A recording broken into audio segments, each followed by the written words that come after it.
1 సంవత్సరం లోపల పిల్లలకి ఏంటంటే వాళ్ళు ముక్కుతో మాత్రమే శ్వాస తీసుకోగలుగుతారు. నోటితో శ్వాస తీసుకోరు.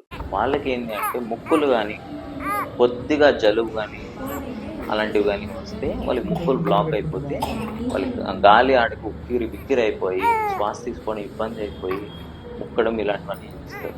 సో 1 సంవత్సరం లోపల పిల్లలకి కానీ ముక్కు కానీ బ్లాక్ అయిపోతే సెలైన్ నేసల్ డ్రాప్స్ అనేవి దొరుకుతాయి.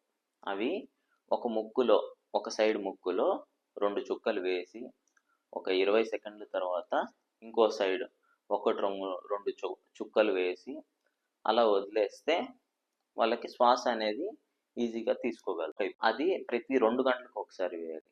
రాత్రిపూట కూడా లేచి తప్పనిసరిగా వేయాలి. నేసల్ డ్రాప్స్ వేసాక కూడా సెలైన్ నేసల్ డ్రాప్స్ వేసాక కూడా వాళ్ళకి కానీ ఇబ్బంది కనుక ఉంటే మీ దగ్గరలోని చిన్నపిల్లల డాక్టర్కి చూపించండి.